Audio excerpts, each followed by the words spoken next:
अब क्या है, जैसे परमात्मा पहले कमल एक पुष्प के ऊपर विराजमान थे जो असंख्य पंखुड़ी का है, फिर उन्होंने अपने वचन से सबसे पहले अकय लोक रचा, अकय लोक, और उसमें एक सिंहासन बनाया अपने वचन से। उस सिंहासन के ऊपर परमात्मा आकर के स्वयं पुरुष रूप में, यानी पुरुष में परमात्मा साकार नर आकार रूप में विराजमान हो गए। फिर उसके बाद परमात्मा ने नीचे के 3 लोकों की और रचना की। ये 4 इस प्रकार हैं।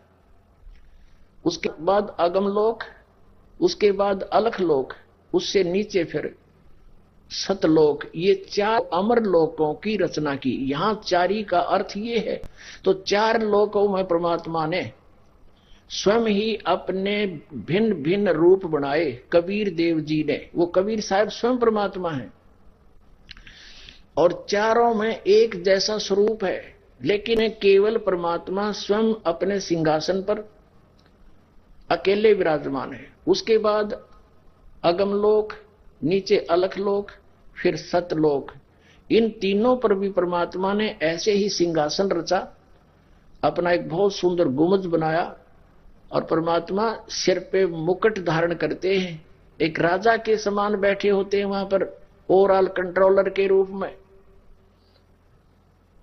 और श्वेत छत्र है दाता के ऊपर, श्वेत छत्र, छत्र बहुत सुंदर, और श्वेत ही मुकुट है, श्वेत ही परमात्मा का अपना रंग है।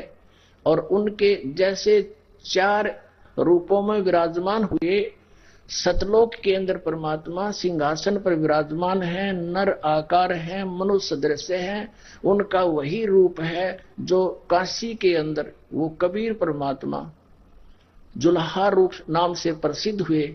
जैसा उनका रूप था ऐसा ही रूप है, वहां मालिक का स्वरूप ऐसा ही है, लेकिन यहां परमात्मा ने अपने उस वहां के प्रकाश को कम करके, हल्का तेज पुंज का करके, सरल करके यहां आते।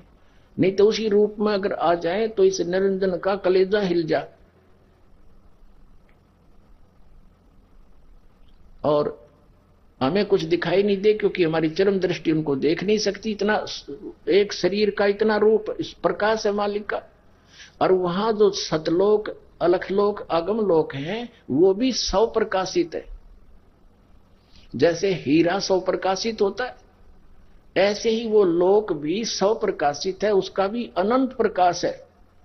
उस सतलोक से प्रकाश है, वो पृथ्वी है, लेकिन ऐसी पृथ्वी नहीं है।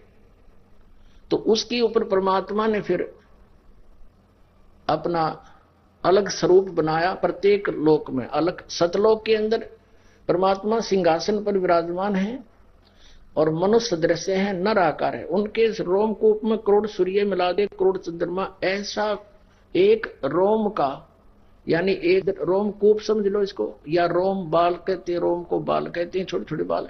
इतना तेज है उस मालिक का, एक रोम का, उससे भी अधिक, करोड़ सूर्य करोड़ चंद्रमा की रोशनी से भी अधिक है।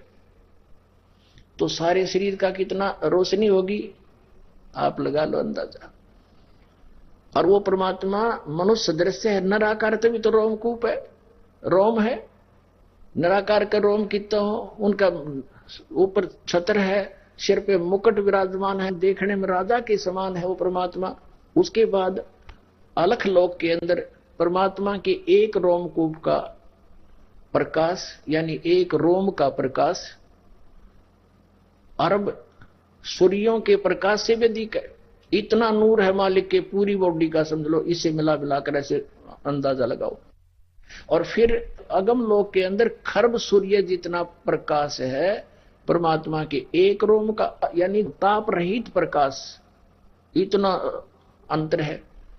और जब परमात्मा अकय लोक में विराजमान है, उस अकय लोक के अंदर परमात्मा के एक रोम का प्रकाश शंख सूर्य जितना, तो शंख सूर्य जितना एक रोमकूप का, और फिर कितना हो गया गिनती भूल जाएंगे, 3.5 करोड़ रोमकूप होते हैं एक मानव के शरीर में। ऐसे ही परमात्मा का है, क्योंकि परमात्मा ने मनुष्य को अपना ही स्वरूप बनाया है। अब हम देखते हैं